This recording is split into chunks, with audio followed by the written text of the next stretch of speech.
Welcome to the Lechtich Parsha podcast, where we delve into the Torah's timeless wisdom and uncover uplifting and empowering lessons tailored to the challenges of our generation.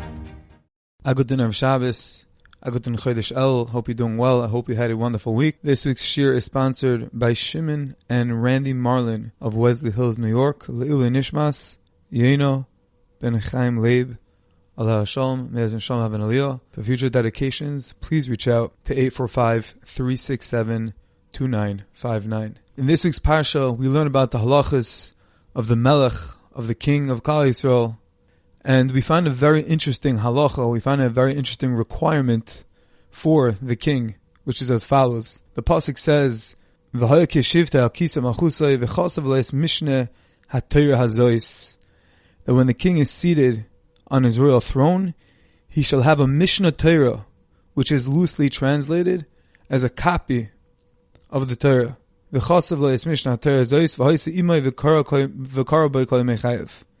And he will read it all of his days. And the question is, what exactly is Mishnah Torah? Simply translated, as we said, it means a copy of the Torah. But what is this?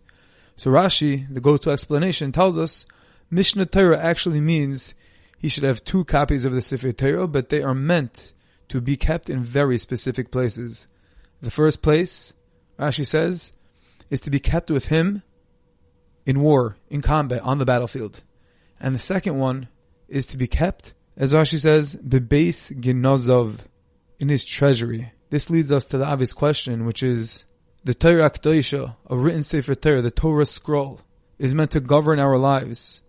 It's our quote-unquote rule book. The way a Yid, a Jew, conducts his life, the way we act, all Torah mitzvahs. What purpose does the Sefer Torah in such a place serve for the Melech? I want to share a beautiful pshat from the Alexander Rov in the name of Reb Simcha Bun Pshischa, the Pshischa Rov, who says as follows, provides the following insight. He says the reason why a Melech needs to have two Sefer Torah, one in his forearm on the battlefield in combat, and one stashed away in his treasury, is as follows. Every single Yid needs to embody two distinct, diametrically opposing qualities. The first one is the attitude of Bishvili Nivra Ha'olam, that for my sake the entire world was created, which is seemingly gaivadik. It's all about me, it's my taivas, but obviously it's not. Everything is within reason, within proportion.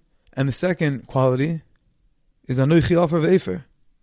I'm nothing more than dust and ashes. Rima v'telea.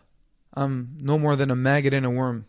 Every Yid, on his quest through life, has to identify at different times, different periods, under different circumstances, with these two different attitudes, these two different qualities. And a king has an even greater obligation.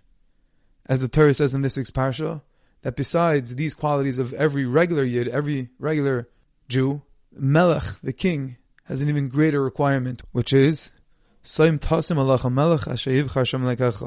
shall be free to set a king over yourselves, one chosen by Hashem, meaning Hashem is actually the one Kaviyachol that's choosing the king. And from this pasuk, the Gemara in Ksubas Daf Zayin learns out that if a Melech wants to be Meichel, he wants to forego his covet, he wants to give up, he wants to be Meichel on his honor, it's Aser. He's not allowed to do that. Why? Because it's a heavenly operation.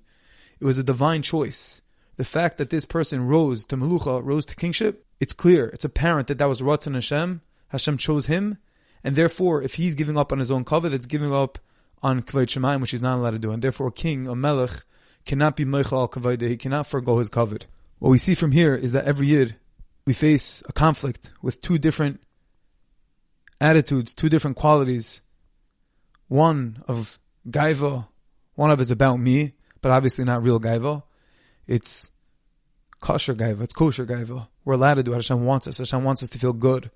He wants us to feel exalted. Asher b'chabanu mikol ha'amim. He wants us to feel holy and exalted on a micro and a macro level, as an individual and as a klal, as a congregation. Yes, simultaneously, we also have to feel afar ani. We have to feel we're dust, we're ka'afar da'ara. We have to feel rima v'teleas. We're no greater, as we say on Yom Kippur, than a worm, than a maggot. What's our future? What's our destiny? To go back down 6 feet under. We have these two diametric opposing feelings. These two different personalities that we have to tap into, and a king, beyond all of them, has to act, has to conduct himself as a melech, and it's required. He can't be meich on his cover. It's even a greater achrayas.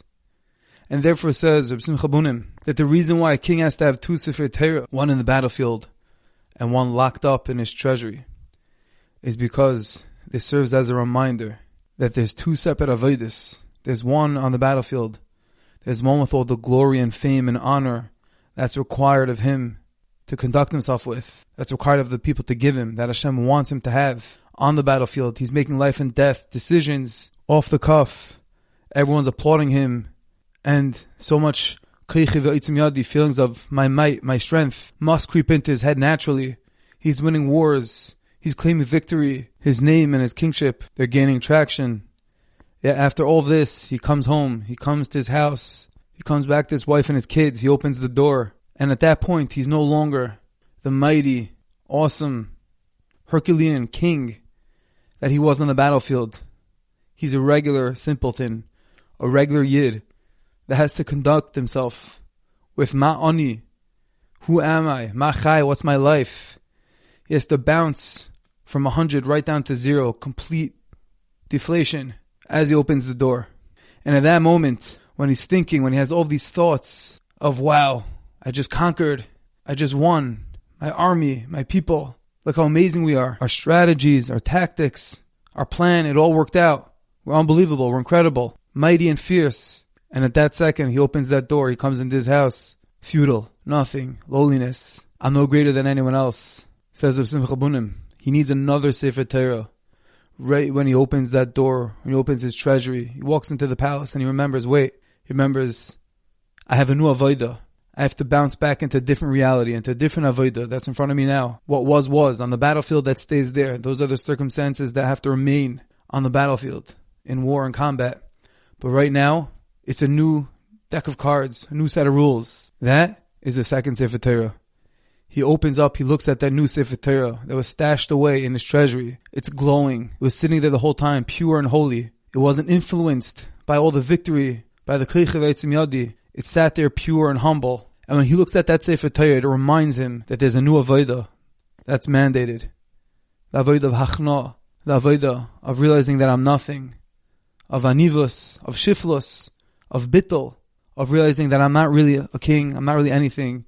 It's all Hashem, it's all the Eibishter. He was the one that chose me, Soim Tasim Melech HaMelech. Hashem chose me, He was Soim Tasim, He put me in this place. I'm merely a pawn, a moving puzzle piece for Hashem's master plan, but I'm really nothing.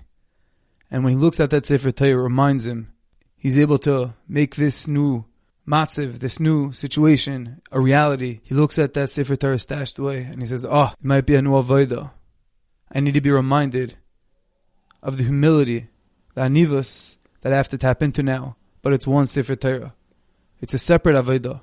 And that's why he has a new one, a separate one that was stashed away. It wasn't just collecting dust. It was there as the strongest reminder to remain untouched and uninfluenced. So that when he comes home, he can bounce right back into this new reality. And he'll remember that although it's two separate avodas, it's one Sefer Torah. It's one Ratzon Hashem. And when it's time to act like a melech, I'll act like a melech.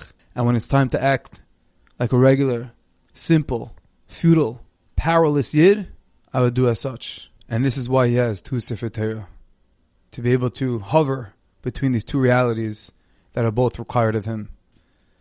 The takeaway message for all of us, what I believe is, as the Baal Shem Tov says, we're all going through our own personal milchamas, our own personal wars, our struggles with Yetzer Hara, with the Satan, with Nisyonis. We're like a king, each and every one of us. We're kings, all in the right of our own. And we all go through times of highs and lows. But the Yesod, the Avodah is to realize that when we're feeling high, to utilize and get involved and absorb that, focus on that. And when we're feeling low, when we're feeling shiftless, anivus, use that as a conduit, as a way of getting closer to the Rebbeinu Shalom. Let those feelings of lowliness, let them be channeled for Avodah. Let them not be despondency, anxiety, depression. Channel it towards Avodah, of shiftless, of bittul. Realize that Hashem can take care of everything. He can change any situation for the good. and realize that it's all in HaKadosh Baruch Hu's hand.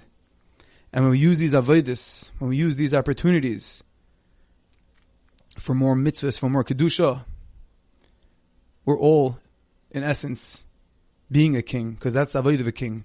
To use these two opposing, clashing qualities of gaiva, that the whole world was created for me. Yet at the same time, afar ani, I'm dust.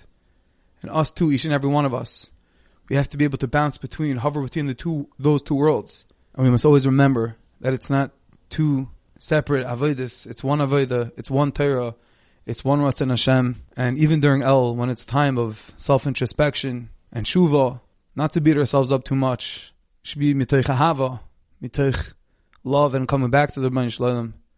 And then, after that, we can come and claim victory on all of the nisanis that we overcame, all the battles that we fought for the Rebbeinu Shalom, all the mechamas. And when we use these two conduits of avodah, the shiftless lowliness, the humility, and the gaiva, the bishvili nivra ha'olam, that should continue to bring Hashem tremendous nachas and be mar b'kavod shemayim. We should all be zeiche to lichtige, the hoibene el. We should be able to tap into all the avodas at the right time, at the right place, and all feel elevated and exalted and closer to the Rebbeinu Shalom. I thank each and every one of you for listening. I wish you all a wonderful Shabbos. I thank each and every one of you for listening. I hope you enjoyed, and I wish you a wonderful Shabbos.